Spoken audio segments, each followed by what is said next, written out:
So here we are. It's another beautiful day in the neighborhood, and we're going to look at this homework. It's going to go really fast in spots. The very first exercise, I hope that somebody realized that it's special. How special is it? It follows this pattern. If you missed it, it's called a difference of two squares. And it says that a squared minus b squared. It says if you have a perfect square and another perfect square and you subtract them, then it follows this pattern. The pattern works. You got to trust it. We get plus and minus, and we're going to have plus or minus the same thing. And the pattern says, well, to get the first term, we're going to take the square root of the first term. So the square root of a squared is a, and the square root of b squared is b. So we get that. And that's it. And I know what some people are thinking. They're like, that doesn't work. If you FOIL it, it doesn't work. But yes, it does. Watch. If you FOIL it, a times a is a squared. And b times a is ab because of the commutative property. And a times negative b is minus ab. So what happens is the middle terms go away. So it does work. The patterns work. You got to trust them. I know sometimes we have trust issues. I know I have trust issues on some regards. But anyway, so number 4, it's a difference of two squares. So when you factored it, it should have factored into something plus and something minus the same stuff. Okay? So the square root of 25y squared is 5y. And the square root of 36 is 6. So number 4, you should have had 5y plus 6 and 5y minus 6. And I hope everybody did okay with that one. If not, better luck next time. Now number 8, I'm going to take this one to a brand new page. And my smartboard tools are in the way. 8 doesn't say to factor it. It just says find the GCF of this. If you found the GCF and factored it out, that's fine. But 8 just said let's find the GCF of this. So what I'm going to do to find this GCF is I'm going to break this down into its factors. 4 is 2 times 2. A cubed is a times a times a. 8 is really 2 times 2 times 2, and a squared is a times a. So once you do that, I think it's pretty clear what the GCF is. I hope it's pretty clear what the GCF is. What do we got? I'm here in 2a. Well, there's a 2 in this one, and there's a 2 in this one, and there's an a in this one, and there's an a in that one. But 2a is not the greatest common factor. The greatest common factor is all the stuff that they all have in common. What do we got? 4a squared, because this has got a 2 and a 2, and so does this one. So, and then this one's got an a and an a in it, and this one's got an a and an a in it. So the GCF here is 4a squared. Okay. If you had factored out 4a squared, if you did, it would look something like this: 4a squared times the group of a plus 2. Okay.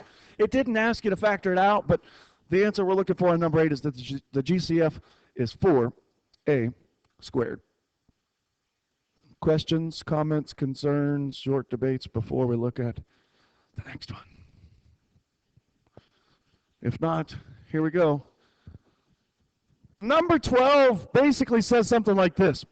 If you had to factor x squared plus 5x plus 6, and if you had to factor 4x squared minus 4x plus 3, basically what that's asking you or telling you is, okay, so what's the difference between factoring those? And maybe you haven't factored enough of the ones on the bottom to know, but the ones on the bottom where the a value isn't 1, they're a lot more difficult. A lot more difficult. So that's a fair answer on number 12. Anytime a is not 1, the factoring becomes a lot more difficult. Okay.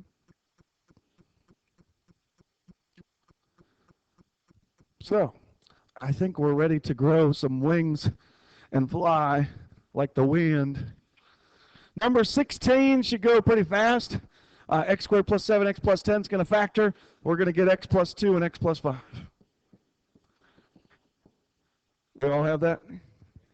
Good. Number 20 should go pretty fast. An x and an x. Since it's a plus 2, the sign's got to be the same. Since it's a minus 3, how about a minus 1 and a minus 2? How are we doing? Good. 24, I don't like when they use D's because sometimes D's look like 9s or 6s or something else. So 24, I'm going to change it to x squared minus 12x plus 27. Again, this one should have factored pretty easily. We got an x and an x. Why did I say 27 and write 12? I don't know. But anyways, 27's factors that are the same sign that add up or subtract to be 12. How about 3 and 9? 3 and 9. 3, 9, minus and a minus. Doing all right?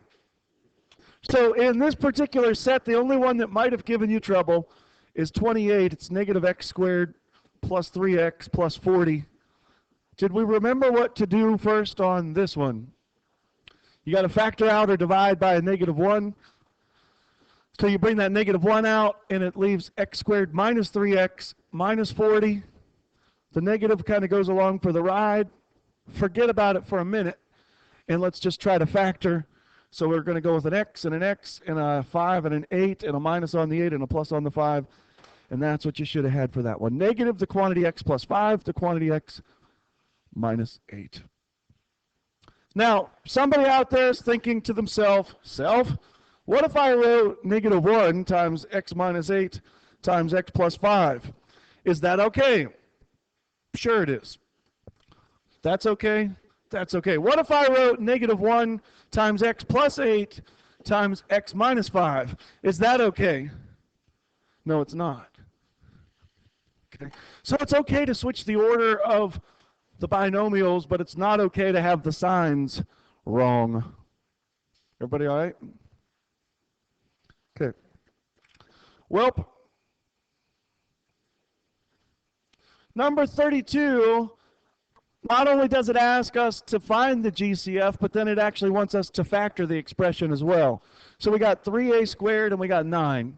3 and 9. So the second term doesn't have any a's in it, so our GCF here is pretty easy, huh? What is it? It's 3. So the answer to this is twofold. The GCF is 3. And when we factor out that 3, we're going to have 3 times the quantity of a squared plus 3. Good. Good. So that one wasn't too bad. Number 36, we see 14 and 7 and 21. 14 and 7 and 21 are all divisible by 7. So we factor a 7 out, which leaves 2. I'm going to change the y's to x's. I don't like when they use y's. I love x. 2x squared plus x minus 3, right? So the GCF was 7. Now 36, did anybody try to factor this one any further?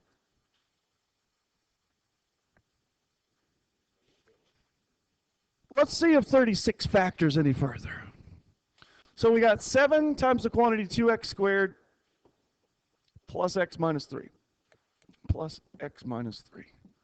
So just kind of forget about the 7 for a minute. I know you see it there, and I know you're thinking, well, there's a 7 there. What do we do with that? Well, you don't distribute it, because that takes you right back where you started, and people want to. So I'm just going to kind of forget about it for a minute. So yesterday we didn't talk about this, so you might want to jot this down in your notes. There's this technique called factoring by grouping.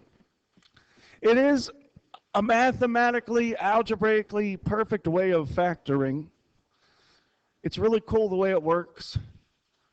You got to watch when you say it around Latin American people, because sometimes they take offense to it. And it always reminds me of that one place that I used to think their logo meant a potato, but apparently it stands for a cowboy hat. So factoring by grouping looks like this. We got RA plus RB plus that plus that. And what ends up happening with this, it's weird. I want you to notice something about it. So factoring by grouping, there's 4 terms to begin with. Okay? So there's 4 terms in the beginning. And what you do is you pair together 2 terms at a time, and that's kind of why I chose the colors I did. So if I pair together these 2 terms here, can I factor something out of those first 2 terms? Or what can I factor out of the first 2 terms? We're thinking an r squared, but it's actually just not r squared, just plain old r. Okay, so we factor an r out. which leaves behind an A plus B. Okay? Now, out of the next two terms, maybe you get the idea, what can we factor out of the next two terms? An S. And these are polynomials, so we do need to say, so this is plus S. And when we divide out that S, what do we get? We get an A. Oh my gosh, we got the same thing we just had a minute ago. We got the same thing we just had a minute ago, right? Now, here's the part where people get confused. I don't understand. Well, I do understand why they get confused. But we love the distributive property, right? Did you know that foiling is the same thing as the distributive property? Just twice? Did you know that? Yeah. So what I'm saying is this next step, people always want to go one more step above and beyond. What we need to do is distribute R into A plus B. And what we need to do is distribute S into A plus B. But remember, our goal is to get two binomials. And that's what we're going to have. We're going to have two binomials. So what this ends up being is two binomials. What do we reckon one of them is going to be? One of them is going to be A plus B. Good. So I want you to make a note to yourself. With this factoring by grouping, we end up getting the same binomial once. And that binomial ends up becoming one of our things in our answer. And remember, we're factoring into two binomials. What do we reckon the other binomial is going to consist of?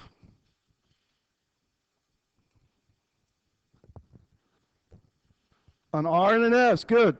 So it's going to be R plus S. And that's it. That's the pattern. Again, these patterns work. And you got to trust the pattern. Now, I know what somebody's thinking. Somebody's thinking, shouldn't A plus B be squared?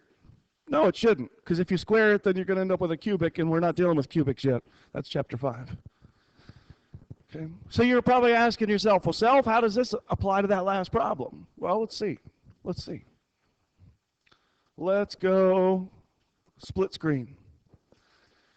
So you're saying to yourself, well, we only have 3 terms, but we need 4, don't we? So what we do is we take this first term and this last term and we multiply them. 2 times 3 is 6, okay? 2 times 3 gives us 6. Now we're going to be finding 6's factors. 6's factors, it's not 1 and 6, it's going to be 2 and 3. 6's factors that add up to be this middle term, that add up to be this x. So this is the hardest part, I think, is rewriting it. So we're going to rewrite 2x squared plus x minus 3 this way. We got 2x squared, we got the minus 3. But what I'm going to do is I'm going to rewrite plus x using 2 and 3, or 2x and 3x. So let's think about how that's going to work. If I have 2x and 3x, and I want to make that equal positive 1x, I'm going to have a plus 3x and a minus 2x like that. Okay. When you do about 6 or 7 of these, you'll start getting the hang of them. So now we're ready. We've got these first 2 items up for bids. What can we factor out of that? A 2x, nice. So we factor out 2x, which leaves behind x minus 1. Now, if we look at these next 2 items, what can we factor out of 3x minus 3? A 3, and it is a plus 3, which leaves behind x minus 1. Hey, look at that. So then we're going to get 2 binomials. So our 2 binomials are going to be what and what? X minus 1 and 2x plus 3. And then the whole time, we can't forget about it. What was sitting out front the whole time? That 7 was sitting out front. So the 7 sitting out front didn't, oh gosh, I wrote it upside down. Whoa, let me see if I could, let me just delete that.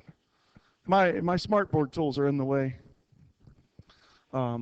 7 is out front, and 7 is out front. There we go. Okay. Well, I don't need that parenthesis or that one. So I'm just going to stop with the smartboard for a minute. How's everybody doing today, okay? Did anyone factor that one that far? If you factored out to 7, that's a good start. Okay. If you're struggling with these factoring by groupings, don't worry. We'll have more practice next week with them. Okay. Number 40 had that on it? Okay. So we'll try it again on number 40 when we get there. Oh, well, here it is. Coming at us live and in color. Does anyone still own a black and white TV? When I was in 7th grade or 6th grade, I used to carry my TV to school with me. I had a little 5-inch black and white TV that I'd put in my backpack, and it took 19 D batteries. Maybe not 19, maybe 8 or 12, something like that. But back then, you could afford to buy batteries. Now you got to steal them because they're expensive. Don't steal batteries. No, that's not right. All right. So let's see. What did the directions say? The direction said factor. So we're going to try to factor. So let's look back at our notes for a second. What's the first step we got to do here in this factoring by grouping? We need 4 terms and we only have 3, right? So we're going to multiply this first term and this last term. Oh my goodness. 5 times 26 is 100 something. Is it 130? Are you serious, Clark? Does 130 have factors that add up to be 23? Which ones? 10 and 13. 10 and 13. So check it out. We're going to write this as 5x squared plus 26. And then we're going to use 10x. We're going to use 13x. To make it add up to 23, I guess they're both going to be plus, right? Plus and a plus. So the first 2 terms, we factor what out of them? A 5x, which leaves behind x plus 2. Wow. Wow. Yeah. I'm getting so excited about getting this one that can't even write. And then out of the next 2, what can we factor out of a 13 and a 26 because they're both even? Well, it's not because they're not both not even, but we can factor a 13 out. What am I thinking? So then we get an x plus 2 there. So then our answer is going to consist of a binomial and a binomial, and what do we get? We get an x plus 2 over here, and then we get a 5x plus 13.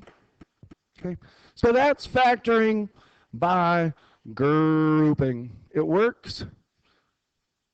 The tricky part, I think, is this step where you've got to rewrite this as this. Well, how do you do that? Well, you take the first number, multiply it by the last number, and then you find factors of that product.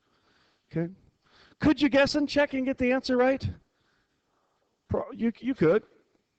And as a matter of fact, I'm going to try that on number 44. I'm going to try guessing and checking. Sometimes guessing and checking is not horrible. Sometimes it'll get you there pretty fast. With guessing and checking, though, you got to be careful because sometimes people forget how to FOIL. So what should my first terms in this binomial be, in these binomials? A 3x and then what? And then an x. Everybody down with that? So here's where guessing and checking is not fun. I've got all kind of combinations to try. I could try 1 and 20. Now remember, the order that these go in here does matter. If I do that, what's my outer product of FOILing going to be? My outer product of FOILing is going to be 3x times 20, which is going to give me 60x. Is that going to make a 7x in the middle? Probably not. So 1 and 20 is not going to work. Oh, man. Well, what if I go with the 20 here and the 1 here? My inner product's 20 and my outer product is 7. I'm sorry, my outer product is 3x. 20x and 3x. Do those make 7? Oh, man. What if I try, what's some other factors of 20? 10 and 2? Let's try a 2 and a 10. So if I go with a 2 there and a 10 there, the outer product gives me how much? 30x offset by 2x. That's not going to work. Oh, man. Oh, no. What if I go with 10 and 2? Will that get it done? No, because I get 10x in the middle and 6x on the end, but if I subtract them, that gives me 4x, so that's not going to work. Oh, man. What if I go with a 4 and a 5? That's going to give me 15 on the outside and 4 on the inside. That would get 11. That's not going to work. So I guess this one doesn't factor, does it? So we just, it doesn't factor. It doesn't factor. It doesn't factor. We just erase everything we just did, and this one does not factor. What? Wait a minute, you saying it does? What? Hold on. Well, we tried all the other combinations. Or somebody said something about switching the terms around. Try a 5 here and a 4 here. Oh, the outer product, this outer product's going to give me a plus, it could give me a plus 12 if I put a positive sign right here. And then this could give me a minus 5 if I put a minus sign there. Oh, but it was the last combination that we tried. Thanks, Obama. It's not Obama's fault. Should we perhaps try that same problem with that other technique? Let's just see how that would go with that other technique. So we could maybe compare the two. 3 times 20 is 60. 3 times 20 is 60. Does 60 have factors that add up to 7, 12, and 5, right? Hey, we kind of saw those a minute ago. So this is 3x squared minus 20. We're going to rewrite this 7 as minus 5x plus 12x. We pair together the first two, factor out an x, which leaves 3x minus 5. We pair together the next two, and we factor out whatever we can. They're both even. They're both divisible by 4, actually. 4 times 3x minus 5. Hey, it's working. It's working. So our binomial's 3x minus 5 and x plus 4. Does it matter what order we put those binomials in? No, it doesn't.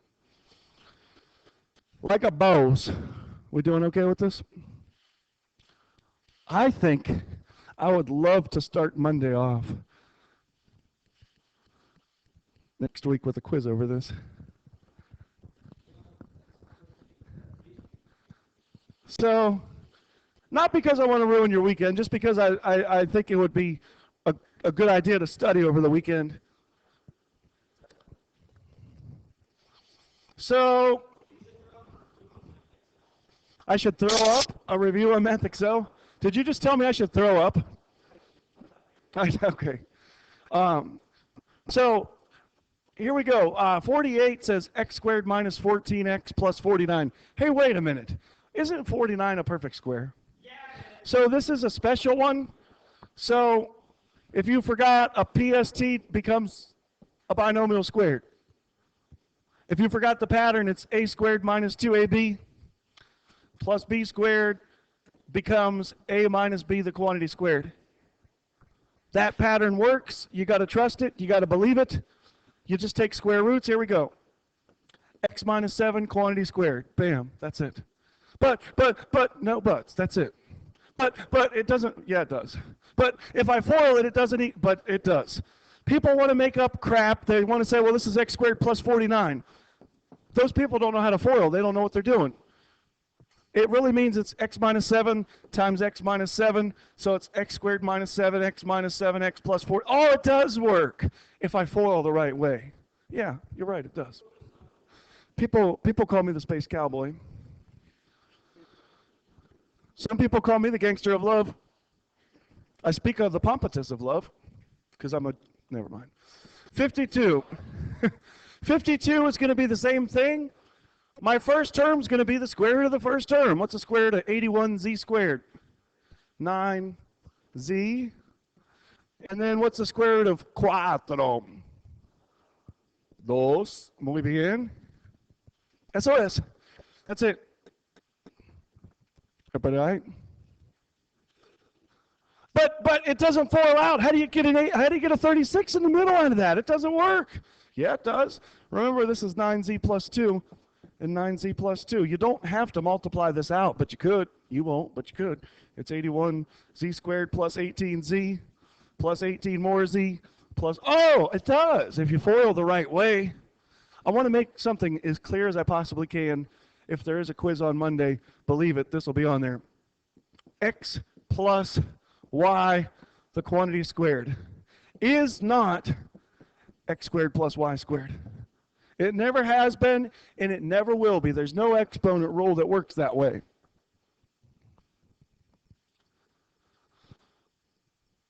Algebra students, Algebra 2 students, Advanced Algebra students, Advanced Algebra 2 students, Pre-Calculus students, and Calculus students all make that mistake. They want to take x plus y, the quantity squared, and say it's x squared plus y squared. So what is it? Well, what it is, it's going to be x plus y times x plus y. So it's going to be x squared plus xy plus xy plus y squared. So it ends up being x squared plus 2xy plus y squared. Okay, that's what it is. There is a third term, there is a middle term, there is a linear term in the middle. Okay. Make sure you know how to square a binomial. And when you square a binomial, it's a perfect square trinomial. So we got about 5 more minutes to wrap this up. Let's see.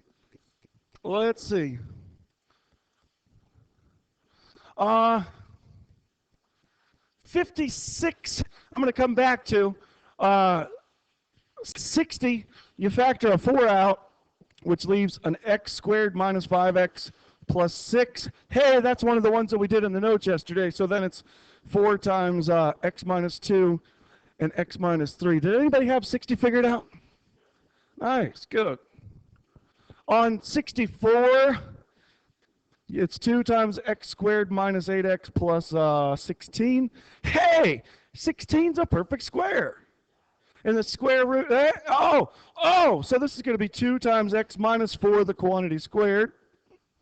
But it doesn't, yeah, it does. But it does, yeah, it does. But how do you get the 16? Trust me, that's what it is.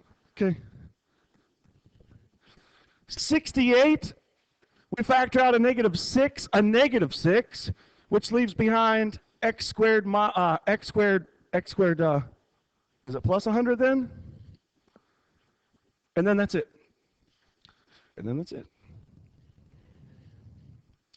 So we've got a couple minutes to look at 56. 56 says, how can you represent the remaining parts as a combination of rectangles with known sides? So that rectangle, the width of it and the length of it are a little bit different, aren't they? So the length, how can you represent the remaining part? We're going to have to do the formulae for the area of a rectangle, which is length times width. Now, the length, how about an x plus y and an x plus y, but we have to subtract out a certain amount. How much do we have to subtract out? So right here, this is going to this part right here represents the area of the whole square or rectangle, if you would. Everybody okay with that? Now, to take away this part, we got to subtract how much? Y.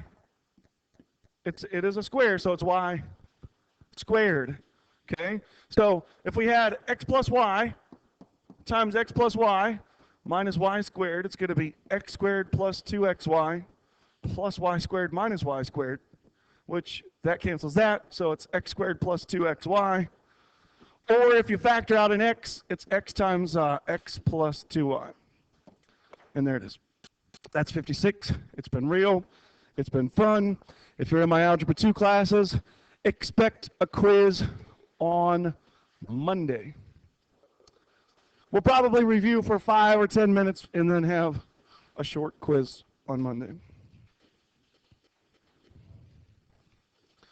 See you next time.